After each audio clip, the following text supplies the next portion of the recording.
अस्सलाम वालेकुम बच्चों। हमने जब लेक्चर 10A पढ़ रहे थे ना, तो उसके अंदर मैंने कुछ प्रॉपर्टीज़ जो है ना स्क्यू सिमेट्रिक मैट्रिक्स की आपको बताई थी। मैंने बोला कि हम उनको डिस्कस तब करेंगे जब हम एडिशन सब्ट्रैक्शन एंड मल्टीप्लिकेशन पढ़ लेंगे, देन उनके बाद हम इनको जो है ना डिस्कस करेंगे। तो आज के जो लेक्चर हमने इसके अंदर जो है ना 10B मैंने इसलिए दिया कि उसी का पार्ट है ना, तो इसलिए तो इसके रिलेटेड जब एडिशन सब्ट्रैक्शन हमने पढ़ चुके हैं, मल्टीप्लिकेशन भी पढ़ चुके हैं, तो उसको लिए हमने इसको आज के टॉपिक को उस वाले टॉपिक को आज ही डिस्कस करने के लिए मैंने बोला था, और आज ही करते हैं, ठीक है। तो सबसे पहली चीज़ जो डिफ़ाइन की गई है कि आपने जब भी दो मैट्रिक्स लें, दोनों के दोनों मैट्रिक्स आपके स्क्यू सिमेट्रिक मैट्रिक्स हैं, तो उनका जो एडिशन करने पे भी स्क्यू सिमेट्रिक मैट्रिक्स आएगा और सब्ट्रैक्शन करने भी स्क्यू सिमेट्रिक मैट्रिक्स आएगा। तो इसी चीज़ को हम प्रूव कर लेते हैं, ठीक है, कि हाँ ये ऐसी चीज़ है या नहीं है, ठीक है। तो मैंने दो एग्जांपल लिए, मैंने 2x2 का मैं ताकि थोड़ा छोटा सा हो और कम लेक्चर में वो हमारे कॉन्सेप्ट क्लियर हो जाए बस। इसी तरह आप खुद ही 3x3 का आपने खुद। अब देखो ए मैट्रिक्स एंड बी मैट्रिक्स दोनों के दोनों स्क्वायर मैट्रिक्स हैं, तो पहली पॉइंट ये थे मेन डायगोनल जीरोस हैं, दो डायगोनल जीरो है, और जो है सिमेट्रिक एलिमेंट्स जो है ना अपोजिट साइन में और सेम एलिमेंट है तो सेम है, तो इसका मतलब ये दोनों दोनों इसके सिमेट्रिक मैट्रिक्स हैं। अब देखो इन दोनों का एडिशन करते हैं।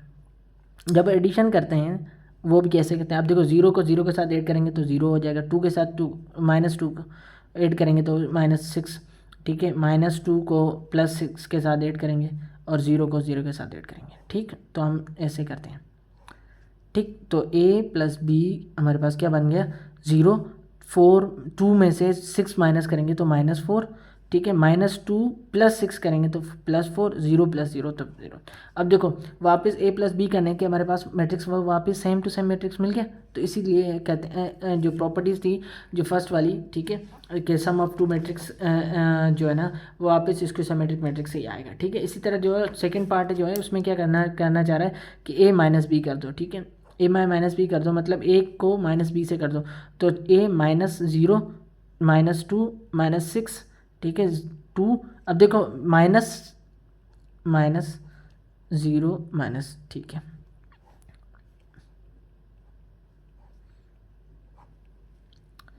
ठीक, 0 -0 -2 -6 -8, ठीक है, 2 2 माइनस इंटू माइनस प्लस, ठीक है।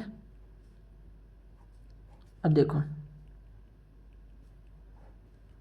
0 8 -8 0, वापस इसकी सिमेट्रिक मैट्रिक्स आ गया, ठीक है। तो ये वाली दोनों की दोनों स्टेटमेंट करेक्ट हो गई, आपकी प्रूफ हो गई, ठीक है। इसी तरह अब हम अपने नेक्स्ट लेक्चर के ऊपर चलते हैं, ओ सॉरी नेक्स्ट लेक्चर नहीं, नेक्स्ट थर्ड पार्ट के ऊपर चलते हैं। If A is a square matrix, अब लेट सपोज स्क्वायर मैट्रिक्स है हमारे पास, एक स्क्वायर मैट्रिक्स लिया मैंने एक्स, ठीक है। अब वो बोल रहा है कि एक स्क्वायर मैट्रिक्स लो, देन उसका ट्रांसपोज लो, ठीक है। हमने इसका ट्रांसपोज लेते हैं, ठीक है, एक्स का ट्रांसपोज लें तो क्या हो जाएगा, रो कॉलम में, कॉलम रो में हो जाएगी, ठीक है, हो गई। बोला है कि आपने यहाँ पे मैंने एक्स लिया, ए एक्स कोई मसला नहीं होता, ठीक है। अब देखो एक्स और एक्स ट्रांसपोज दोनों हो गए। अब बोला है कि एक्स से एक्स माइनस ट्रांसपोज कर दो, एक्स से एक्स माइनस ट्रांसपोज करेंगे, ठीक है, तो हमारे पास क्या आ जाएगा। अब देखो एक्स की वैल्यू है वो अब आप भी लिख लें, ठीक, क्या थी 2 3 1 0, माइनस कर दो एक्स ट्रांसपोज 2 1 3 0। अब इसके मुताबिक ये है कि ये वापस इसकी सिमेट्रिक आएगा, तो 2 -2 करेंगे, 1 -3 करेंगे, ठीक है, 3 -1 करेंगे, 0 -0 करेंगे। अब देखो तो आपका क्या आ गया, देख लें, तो हमारे पास देखो 0 2 -2 0, तो आपके स्टेटमेंट आ गई वापस, इसकी सिमेट्रिक मैट्रिक्स आ गया, क्योंकि डायगोनल 0 अपोजिट जो सॉरी सिमेट्रिक एलिमेंट जो है ना वो आपस में opposite sign and same element हैं, तो आ गए, तो आपको क्लियर हो गई कि आपके सिमेट्रिक मैट्रिक्स है, उसकी सिमेट्रिक मैट्रिक्स है। कोई भी स्क्वायर को हम उसको ट्रांसपोज करेंगे, देन माइनस करवा देंगे स्क्वायर मैट्रिक्स से ट्रांसपोज को, तो हमारे वापस क्या हो जाएगा कि इसकी सिमेट्रिक मैट्रिक्स आएगा, ठीक है। तो आई होप कि यहाँ तक चीज़ें क्लियर होंगी, 3 पार्ट्स क्लियर होंगी। अब हम चौथे पार्ट जो है उसके ऊपर डिस्कस करते हैं कि अगर आपके पास एक मैट्रिक्स है इसकी सिमेट्रिक, उसके ऊपर इवन पावर आ जाता है तो आपका इसकी सिमेट्रिक मैट्रिक्स हो जाता है, अगर ऑड पावर आ जाता है तो वो इसकी सिमेट्रिक मैट्रिक्स है। इसी चीज़ को हम प्रूव करते हैं, ठीक है। अच्छा बच्चों, तो हमने एक मैट्रिक्स ले लिया है जो स्क्यू सिमेट्रिक मैट्रिक्स है, ठीक है। अब जो कंडीशन है हमारे पास, जो चौथी कंडीशन है, जो प्रॉपर्टी है, उसके हिसाब से हमें क्या करना है कि आपने पावर जो है ना ऑड इवन भी रखना है और ऑड भी रखना है, ठीक है। और आंसर जो है ना दोनों के डिफरेंस, मतलब एक में इवन में आपका सिमेट्रिक हो जाएगा, ऑड में इसके सिमेट्रिक हो जाएगा। तो इसी चीज़ को प्रूव करते हैं, ठीक है। लेट सपोज हमने ए स्क्वायर करते हैं और ए क्यूब करते हैं, तो ऑड इवन आ गया। अब देखो, जब हमने ए स्क्वायर का मतलब होता है ए को ए के साथ मल्टीप्लाई कर दो, तो हमारे पास ए मैट्रिक्स मिला हुआ है।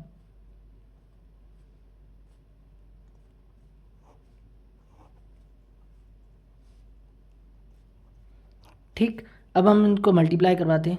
मल्टीप्लाई जीरो को जीरो के साथ multiply, zero 9 multiply by -9 multiply by 9 हो जाएगा -3 मल्टीप्लाई बाय 3 हो जाएगा 9, और ये क्योंकि 9 माइनस का है तो ये माइनस हो जाएगा, ठीक है। इसी तरह हम इसको 0 0 हो जाएगा, जीरो के साथ कोई भी चीज़ मल्टीप्लाई हो जाएगा तो 0 हो जाएगा। 3 को 0 के साथ मल्टीप्लाई करें तो 0 हो जाएगा, ठीक है। और इसी तरह हम 0 के साथ 3 0 को मल्टीप्लाई करा देंगे 3 से, तो वो भी 0 हो जाएगा, ठीक है। अगेन दोबारा देखो, 3 को 3 से मल्टीप्लाई करेंगे तो 9 हो जाएगा, माइनस इंटू माइनस, क्योंकि वो प्लस है तो माइनस हो जाएगा। 0 को 0 के साथ मल्टीप्लाई करेंगे 0 हो जाएगा, ठीक है। देखो -9 0 0 -9। अब हमने पढ़ा था कि ये मैट्रिक्स क्या आएगा, साइमेट्रिक मैट्रिक्स। अब हमने पढ़ा था इसकी साइमेट्रिक तो नहीं है। देखो इसकी साइमेट्रिक के लिए पहले कि डायगोनल आपके 0, तो डायगोनल 0 तो नहीं है, मेन डायगोनल्स, ठीक है। मेन डायगोनल्स की बात कर रहा हूँ, ठीक है। तो हमारे पास -9 आ गया, ठीक है। अब देखो यहाँ नोट करें, ये तो रियल नंबर है, क्या है, रियल है, डायगोनल रियल है, और जो साइमेट्रिक एलिमेंट्स है वो दोनों के दोनों सेम है, तो आपके क्या हो जाएगा, साइमेट्रिक मैट्रिक्स होगा, ठीक। ठीक है, आई होप कि यहाँ तक क्लियर हो गया आपका, ठीक है। अब बात करते हैं हम जो है थर्ड पार्ट की, ए क्यूब की। तो ए क्यूब के लिए क्या है, ए स्क्वायर इंटू ए करना पड़ता है। तो हम अब देखते हैं ए स्क्वायर की वैल्यू क्या है, -9 0 0 -9, ठीक। और ए की वैल्यू क्या है, 0 3 -3 0 करते हैं, ठीक। अब देखते हैं बात का आगे। अब मल्टीप्लाई करते हैं, 9 multiply by 0 0 0 multiply by something 0, ठीक है। इसी तरह दोबारा 9 मल्टीप्लाई बाय 7 और 3 क्या हो जाएगा 27, क्योंकि माइनस इंटू माइनस प्लस हो जाएगा, ठीक है। 0 इंटू 0 क्या हो जाएगा 0 हो जाएगा। अब देखो 0 के साथ मल्टीप्लाई करेंगे 0 -9 मल्टीप्लाई बाय 3 करेंगे तो -27, और दोबारा 0 इंटू 0 0 0 मल्टीप्लाई समथिंग मतलब 0 हो जाएगा। 9 मल्टीप्लाई बाय 0 तब भी 0 हो जाएगा, ठीक है। तो आपका आंसर क्या हो गया 0 27 -27 0। तो आपके पास क्या आंसर आया, ठीक है। अब देखो आप अगर नोट करें तो हमारे पास वापस क्या है, डायगोनल आपके क्या है 0 है, और साइमेट्रिक एलिमेंट जो है वो आपके अपोजिट साइन में है। तो इसका मतलब ये क्या हुआ, ये क्या मिल गया हमें, स्क्यू साइमेट्रिक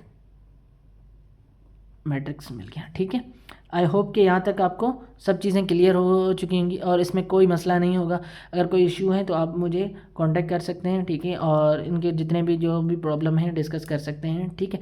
आई होप कि यहाँ तक आपको क्लियर हो चुका होगा। तो आज के लिए इतना ही काफ़ी, फिर मिलेंगे हम नेक्स्ट लेक्चर के अंदर। अल्लाह हाफिज़।